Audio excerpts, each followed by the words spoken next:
There's a lot of folks in Cuba at that point who are literate. And he formed the literacy brigade. You may read that. He went out and they helped people learn to read and write. You know what? I think teaching people to read and write is a good thing. This is just unbelievable. You're talking about a genocidal maniac who was killing people and throwing them in prison, would not allow them the basic rights that you and I have in terms of speech, in terms of association, and all the rest of it. And here he is, praising the guy because we're literacy brigades. All right, now let's take a look. Here's Bernie Sanders.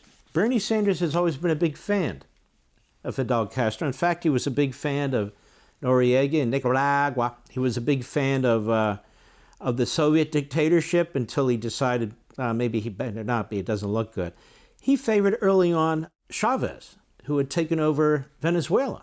All these dictators, because he's a Stalinist, as I've said 1,000 different times. He went to a kibbutz in Israel, a very bizarre, extremist, small kibbutz that was not just communist, it was Stalinist, which he never wants to talk about. This is why Bernie Sanders won't come on any of my shows.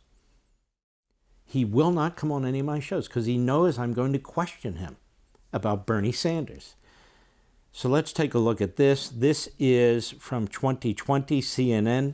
Go. Let's take one more step down the road of the stigma that's coming from some of your fellow Democrats. You said on 60 Minutes this weekend, it is unfair to simply say everything is bad with the way Fidel Castro ruled in Cuba. Now, Democratic members of Congress who represent Cuban Americans in Florida, obviously you got to win there, they're attacking your comment as absolutely unacceptable, singing the praises of a murderous tyrant. Response?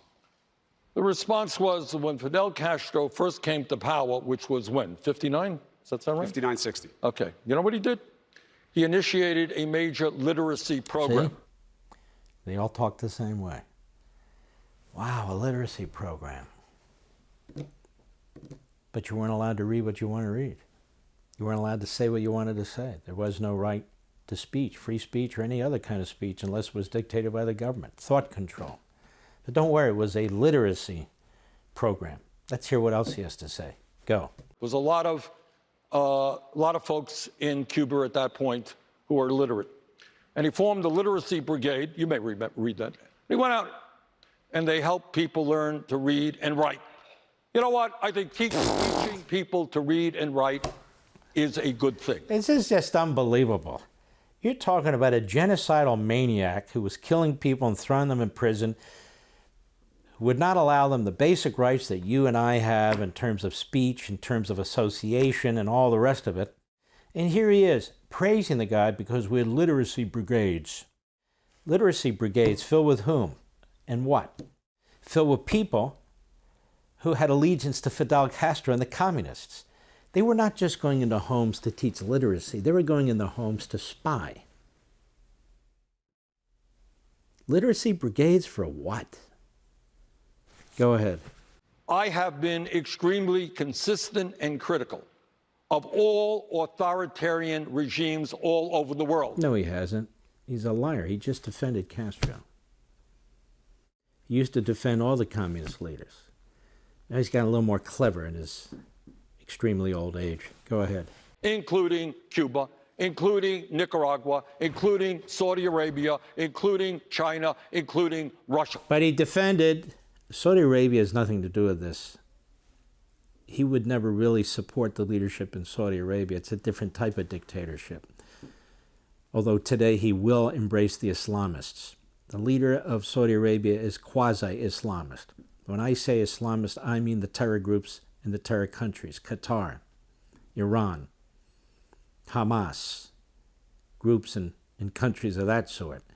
But notice what he says, Nicaragua. But he supported the communist leader of Nicaragua, who came back to power, by the way, Ortega. He supported the communist leader in Cuba. He supported the communist leader in the old Soviet Union when he honeymooned in Moscow. So he has supported all these people, but he says, I've been consistent in criticizing them. He's a liar. Go ahead. I happen to believe in democracy, not authoritarianism. No, he doesn't believe in democracy. George Orwell said, words like democracy, some of the most repugnant authoritarians use that word because they mean something quite differently and they mean to hoodwink the people. What does that mean? In a communist, even an economically socialist regime, what does that mean? People have no say. They're told what to do. Go ahead. But, you know, you can't say China is another example, all right? China is an authoritarian country, becoming more and more authoritarian. But can anyone deny, I mean, the facts are clear, that they have taken more people out of extreme poverty than any country in history. Do I get criticized because I say that? That's the truth. So that is the fact. End of discussion. So to the Democrats who say, you don't say good things about Fidel Castro. He destroyed freedoms in that country. He picked winners and losers and killed them and put them in prison forever. You don't give him a pat on the back for anything. You don't give, it's not a question. See? Truth is truth. They've taken, well, they haven't tried, free market capitalism. They had a nationalist government there at one point, but again, they didn't have free market capitalism, and China is only able to succeed by stealing our technology.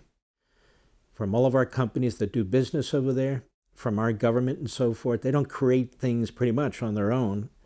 It doesn't really work that way, does it? He says taking more people out of poverty than anybody else. It's actually the United States that takes more people out of poverty than anybody else. All right, I've heard enough of that fool. For all this and much more, sign up for Levin TV.